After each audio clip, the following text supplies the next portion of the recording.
hoy la conmemoración, perdón, sí, porque hoy es día lunes 4 de septiembre y un 4 de septiembre, pero hace ya 71 años atrás, se concreta el anhelado sueño y también la exigencia de un derecho para las mujeres en nuestro país, el derecho a sufragar. Queremos hablar de esta materia con nuestra cientista política, Leslie Briceño, que como siempre nos acompaña en estos análisis. ¿Cómo estás? Hola, muy buenos días. Gracias por la invitación, porque además es un tema distinto de los que habitualmente hablamos acá. Así que sí. Qué increíble, si uno mira para atrás, y yo creo que lo mismo va a pasar cuando miremos este punto en el cual estamos sentados desde más adelante, de cómo nos ha costado a lo largo de la historia de la humanidad darle dignidad a los humanos, darle dignidad a las personas. Hoy día estamos hablando y vamos a hablar del voto femenino, pero en su momento teníamos obviamente la esclavitud. En las personas de color después recuperan su libertad, imagínate, personas que tenían un dueño y no literal. Literalmente tenían un dueño. Exactamente. Sí. Es increíble cómo vamos viendo nuestra sociedad hecha por personas pero que discrimina a las mismas personas. Sí, o sea, hay que pensar de que algo tan obvio como lo que es el derecho inalienable a la libertad, de que las personas sean libres e iguales en dignidad, en derechos, cosas que son tan básicas hoy día, no es algo que venga desde hace 2000 años, 2500 años atrás, o sea, es algo que empieza a surgir en el pensamiento político moderno, o sea, estamos hablando cercano a los 400 años. Por lo tanto, claro, esta idea de que antes habían esclavos, que las personas, no todas las personas eran ciudadanos, de hecho, el viernes haciendo clase, le explicaba a los estudiantes, estábamos viendo a Platón, y resulta de que, bueno, ¿quiénes son los ciudadanos para Platón? Bueno, son los hombres, son las personas que tienen tierra, son los griegos, obviamente, los atenienses en este caso para Platón. No son todos los ciudadanos. Entonces es interesante porque efectivamente, y lo que nos convoca hoy día, el tema del derecho a sufragio de parte de las mujeres, no es algo que no tiene 100 años, o sea, no tiene 100 años, tiene 71. Exacto. Y qué particular lo que comentas, porque el derecho y que se reconozcan los seres humanos como libres e iguales, ¿verdad?, ante la ley, tiene que estar consagrado en la constitución de un país como nuestro país, ¿cierto?, para que se respete. Exacto. Porque de lo contrario también existiría la posibilidad de que eso se pasara a llevar. Y ojo que no solamente si hablamos de Platón, estoy recordando, hay una parlamentaria, bueno, que en este momento se encuentra desaforada, ¿cierto?, que es la diputada Cordero, claro, que en algún momento fue muy cuestionada, ¿cierto?, por sus dichos con respecto al valor del voto. Cuestionó el valor del voto de su asesora del hogar. Exactamente. Ella dijo, ¿cómo va a valer lo mismo el voto de mi nana que el mío, que soy una profesional, una psiquiatra con título y con estudios? O sea, tenemos a personas al día de hoy, ¿cierto?, en la sociedad moderna y que incluso ostentan un cargo público, que todavía ponen en cuestionamiento que hay votos, hay sufragios que son más válidos que otros. Exacto, y ahí, pero eso es súper importante, porque yo creo, y esto es una percepción, una opinión personal, yo creo que hay muchas otras personas en general que pueden compartir esta misma idea de la doctora Cordero. O sea, esta sensación de que no todos deberían de tener el mismo derecho a sufragio, etc. Por eso es tan importante, no solamente la educación, recordarnos que todos somos iguales, que todas las personas tenemos los mismos derechos, y también en cosas súper simples. O sea, cuando nosotros vamos a hacer la fila a votar, que a muchas personas no les gusta, que ay, que hay fila, que tengo que salir de mi casa, etc. Ojalá, y yo he escuchado muchas veces, ojalá pudiera votar por internet. Cuando hacemos el ejercicio de ir a la fila, es un ejercicio absolutamente donde se demuestra la igualdad de cada persona. La persona que hace la fila, sea el presidente de la República, sea el hombre más millonario de Chile, o sea, una persona que tiene un trabajo vulnerable, que sea la persona que tal vez trabaja recogiendo basura en la calle, o que quizás es una persona que vive en situación de calle, hace la misma fila. Y tiene el mismo valor. Y tiene el mismo valor, exactamente. Cuando deposita su sufragio, no es porque esta persona sea millonario o millonaria, su voto vale más que la persona que está en situación de calle. Vale exactamente lo mismo. Entonces eso es lo interesante y lo maravilloso también, no solo del sufragio, sino que de la democracia. Y ahí está lo triste, porque ahí es cuando los políticos ven a la persona en situación de calle finalmente, porque su voto es lo que necesitan. Y eso es muy triste también de la política. Preguntarte en ese momento también cómo cambia la política en general, la forma de hacer política? Porque estamos hablando de reconocerle un derecho a las mujeres, finalmente. Hay un tema, obviamente, ahí histórico. Pero ¿cómo cambia la escena política a la hora de hacer política, de invitar, de conseguir ese voto femenino también ahora? Claro, o sea, tenemos que pensar que los movimientos de sufragio, pensando a nivel nacional, porque en otros países habían partido quizás con mayor fuerza en otros lados. El primer estado que reconoce el derecho a las mujeres es Nueva Zelanda en 1893, tiene un poquitito más de 100 años, con sus características distintas también, no era para todas las mujeres, etc. Pero si pensamos en Chile, en 1931 empieza el movimiento sufragista con más fuerza, se le entrega en 1934 y las mujeres empezamos a votar en elecciones municipales. Sí, ¿ya? Pero no todas las Pero mujeres. no todas las mujeres, obviamente, y tampoco podíamos ser candidatas, o sea, podíamos elegir, pero no podíamos ser candidatas, teníamos que tener ciertas características. Ahí en esa elección hay algunas candidatas a concejalas, etcétera. Pero ya en 1949 es cuando por primera vez ya se aprueba el voto, y en 1952 cuando se vota por primera vez, y que no solamente tenemos derecho a elegir, sino que a ser elegidas en elecciones a todo nivel, presidencial, senatorial, etcétera. Y efectivamente cambia. Primero, una de las cosas es que hay una percepción, o había una percepción en ese momento, así como lo señalaba la Cami, en torno a esta imagen equivocada, obviamente, de que no todas que las personas tenemos valores distintos en términos del voto, de que las mujeres votábamos, como que se cuestionaba nuestra capacidad intelectual para ir a votar, si eso era el tema. De hecho, en algunos otros lugares decían de que las mujeres como que eran seres casi como espirituales y maternales, no podían ir a votar porque esto era una pega del hombre, ¿ya? Un poco la separación de los roles de lo privado y lo público, etc.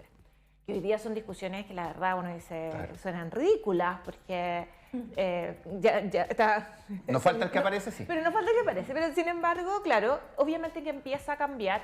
Las mujeres, no todas las mujeres empiezan a votar rápidamente, no se incorporan. No es que el hecho de que las mujeres hayamos empezado a votar en 1952 por primera vez, a pesar del 49 la legislación, que nos hayamos volcado a las urnas. Pero sí es interesante cómo las campañas políticas empiezan a ser dirigidas más hacia las mujeres. De hecho, la elección de Carlos Ibáñez del Campo se debe principalmente al apoyo de las mujeres, porque el discurso político fue hacia allá. Esta lógica de la escoba, no sé si se acuerdan de este clásico eslogan de Carlos Ibáñez del Campo, que hablaba de la escoba, que, interesante, con una escoba vamos a barrer la delincuencia. Claro, porque la ocupaban las mujeres. Claro, la ocupaban las mujeres, pero ojo, también el tema de la delincuencia, claro, que el año 52, que ya era un tema. Pero es interesante, ¿por qué? Porque las campañas empiezan a ser más dirigidas a este nuevo votante que surge, que aparece y que lógicamente puede determinar una elección, ¿ya? Si bien fue incorporándose a poco, ya en los años 70 podemos decir que fue relativamente similar la cantidad de hombres y de mujeres que votaron.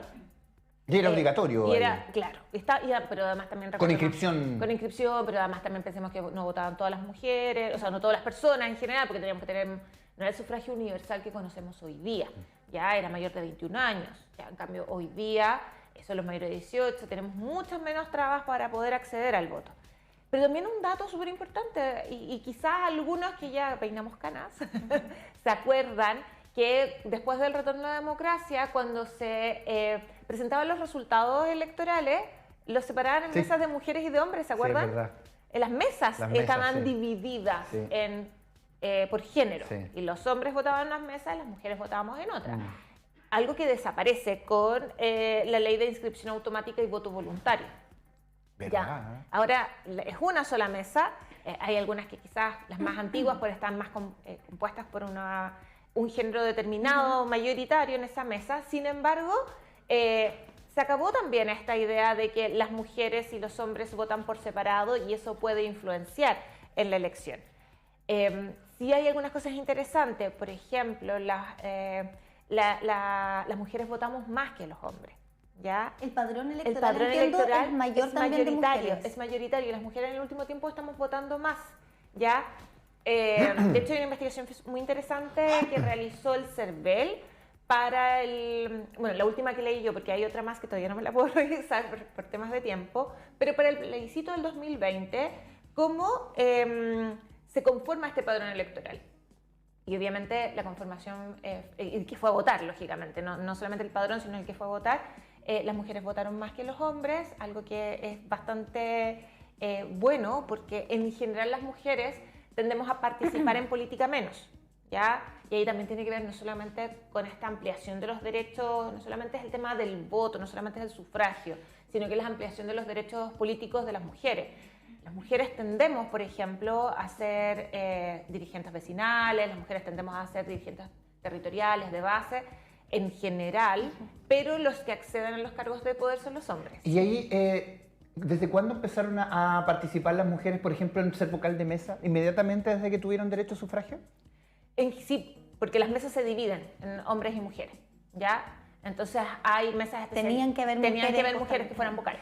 ¿Ya? Bueno, y es interesante además si pensamos, se están cumpliendo 71 años apenas en la historia más que reciente de nuestro país, pero solemos olvidar. Y a propósito del año también en el que estamos, ¿no? Son 50 años desde el golpe, hay todo un ejercicio de memoria colectiva que se está haciendo, incluso para aquellos que no quieren hacerse parte de la memoria. Porque está pasando, está en todas partes, se está comentando a través de los medios de comunicación, en las calles también, hay expresiones artísticas y culturales, o sea, estamos empapados de esto de la memoria. Y qué bueno que así sea, porque muchas veces se nos olvida también todo lo que costó ganar derechos para las mujeres. Particularmente en cada conmemoración del 8M surgen también estas divisiones, estas polarizaciones respecto de, bueno, ¿qué tanto están peleando todavía en las calles? O bueno, ¿qué tanto es lo que ha conseguido efectivamente el feminismo? Incluso para aquellas que ni siquiera sabían a lo mejor que estaban siendo parte de una ola feminista en su minuto. Pero qué bueno que tengamos estas oportunidades como esta conmemoración de los 71 años del voto femenino, de recordar que fue por la lucha de mujeres exigiendo derechos, así como lo vemos al día de hoy en las calles, que se logró votar, por ejemplo. Exacto, o sea, no es una fecha más.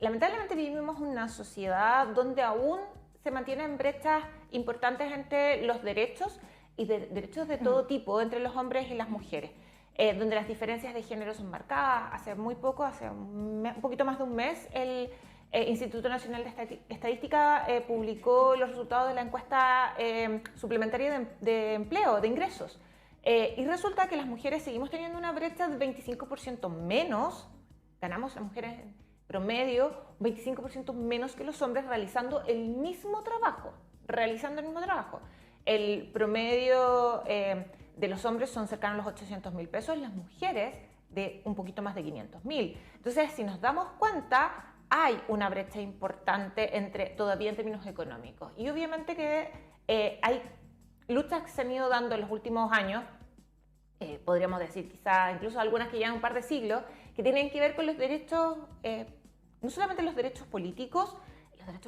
no solamente implica el ir a votar, sino que implica también la participación plena en la vida política, donde a las mujeres no se le cuestione qué va a hacer con el marido, qué es lo que va a hacer con la casa, con los hijos.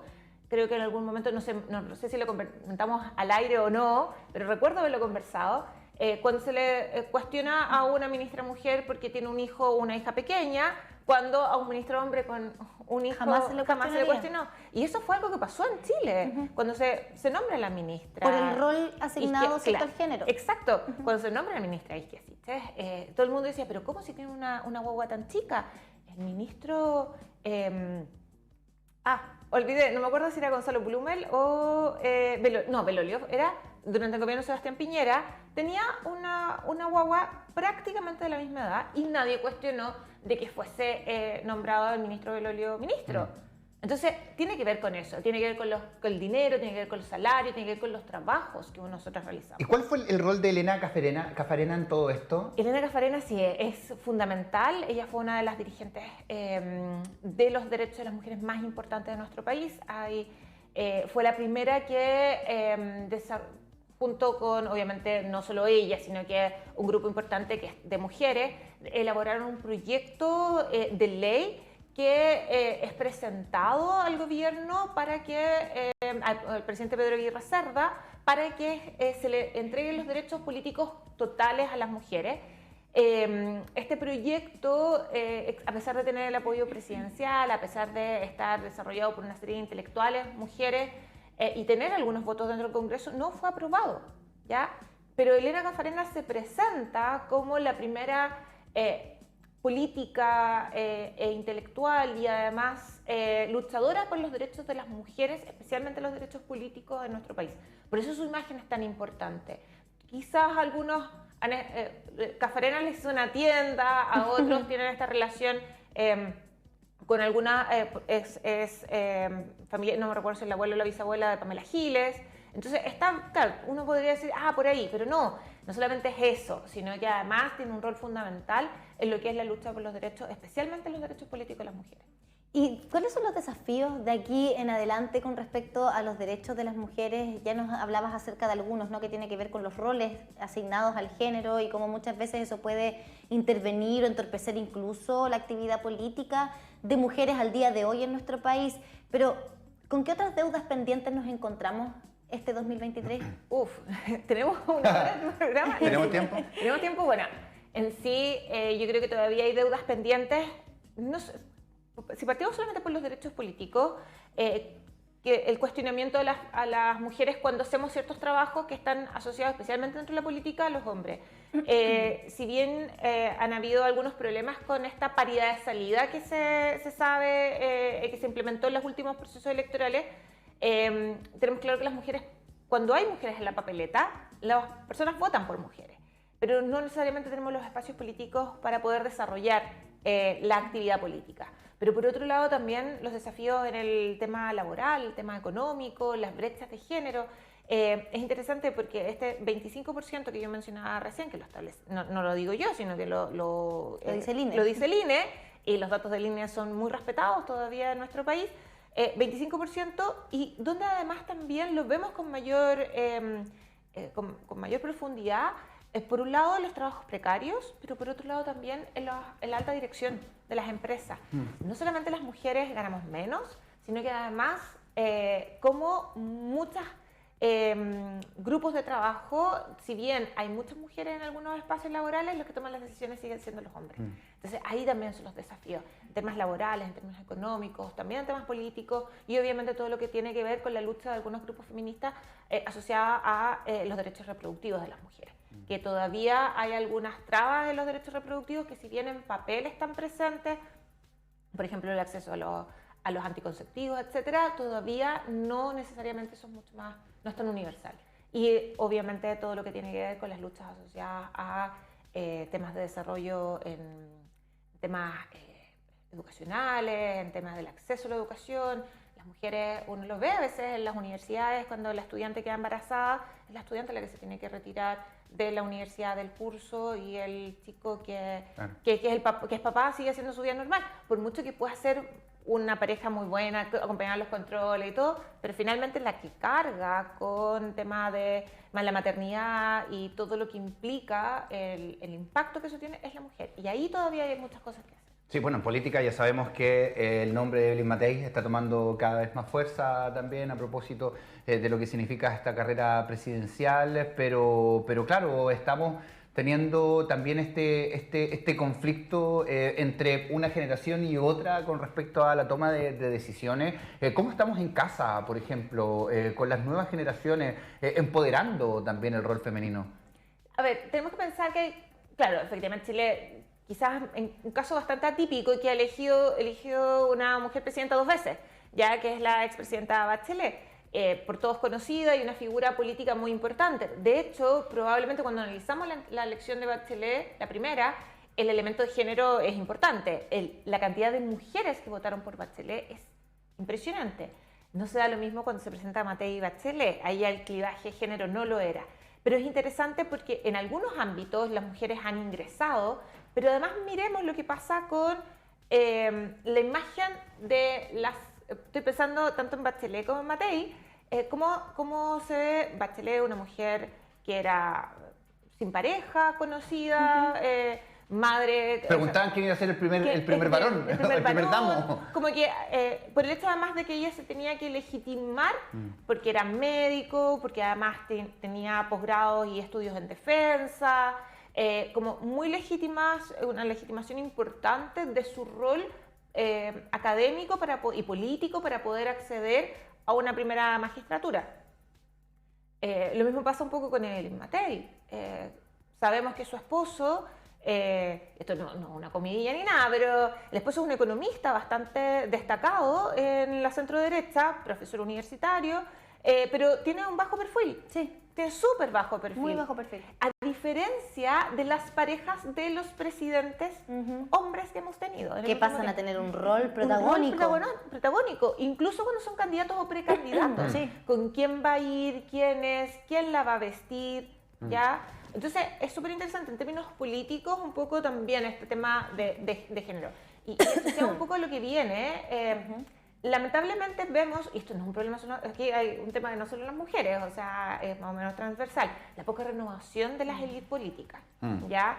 Que eso es algo que hemos visto ya probablemente desde el primer gobierno de Bachelet, que no hay renovación de las élites políticas. Estamos viendo cómo las élites se renuevan muy poco, no se incorpora gente nueva, en algunos partidos casi no hay juventud, y eso lógicamente les trae una consecuencia importante. Y este gobierno que es joven también tiene un tema con la cantidad de nombres que tiene, o sea, cuando hubo que nombrar los cargos, ¿cierto? Dentro de esta administración costó mucho dar con nombres por lo mismo, no hay renovación.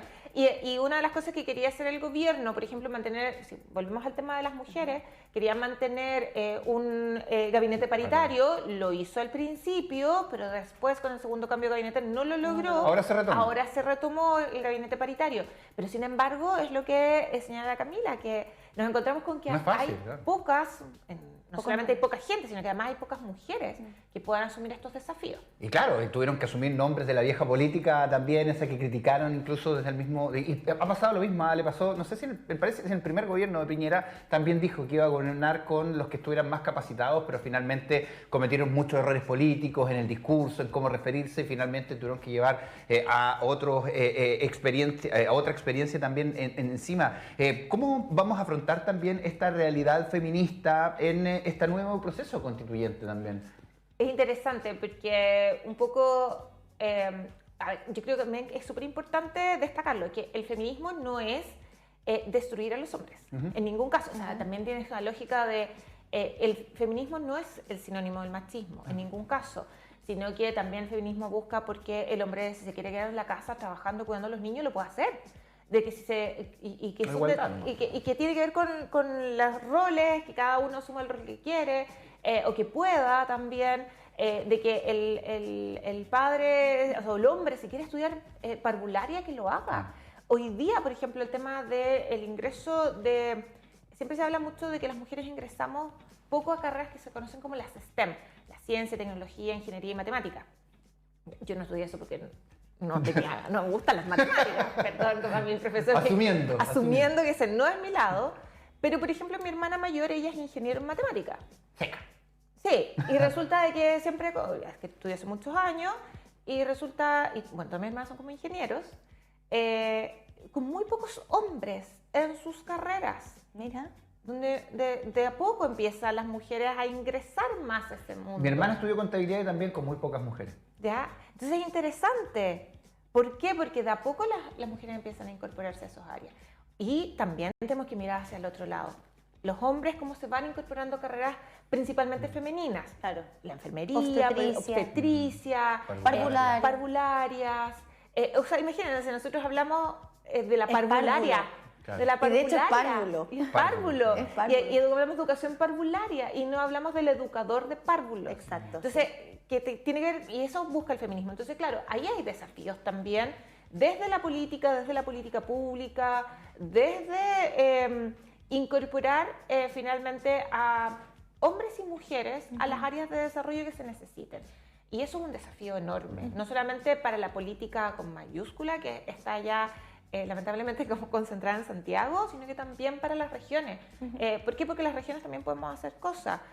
Desde no solamente la participación, desde la vinculación con nuestras organizaciones sociales, también desde los colegios, los que tienen hijos, poder participar en las directivas de los colegios, sean papá, mamá, etcétera, pero también tiene que ver con fomentar en nuestros hijos, los que tienen hijos, obviamente, que hay diferentes alternativas y esos son desafíos del feminismo a futuro. O sea, no son los desafíos que tienen solamente las mujeres, es un desafío que tenemos como sociedad. Sí.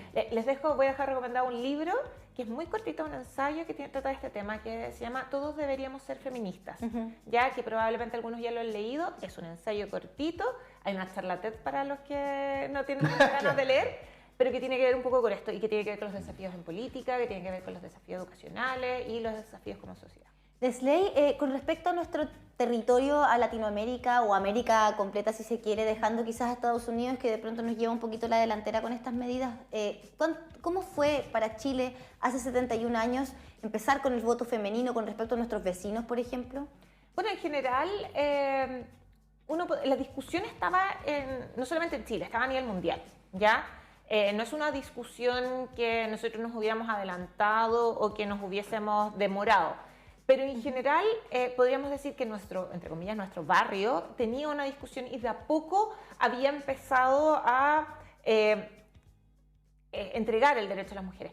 Pensemos que nosotros estamos hablando de que esto fue, tenemos un primer hito el año 34, un segundo hito el año 49, ya el 52 por primera vez votamos las mujeres. Pensemos que el año 43 llega a nuestra vecina Argentina, Perón, con una mujer a su lado tremendamente popular y que además se convierte en una figura fundamental de la política argentina, que es Evita Perón, ¿ya?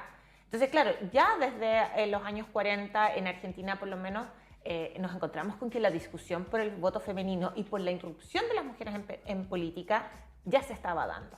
La imagen de Evita... Una Argentina muy distinta a la de hoy. No, por supuesto que sí, pero la imagen de Evita, por ejemplo, en el caso argentino, propicia la discusión de la incorporación del voto femenino en la sociedad y que tiene que ver un poco con los movimientos que estaban ocurriendo en Argentina. Entonces, claro, nosotros no tenemos una Evita en esa época, no tenemos una Eva Perón que habla con la sociedad, donde involucra a las mujeres, donde hay mucha participación y se busca el voto femenino, pero sí tenemos una discusión como la de Elena Caffarena, una discusión en los congresos, y eso mismo está una semilla ocurriendo también, pues, cuando pasa entre los vecinos. Claro, por eso no es una situación que haya sido fuera de lo normal en lo que estaba pasando en Chile. Es un fenómeno que es a nivel latinoamericano y a nivel mundial.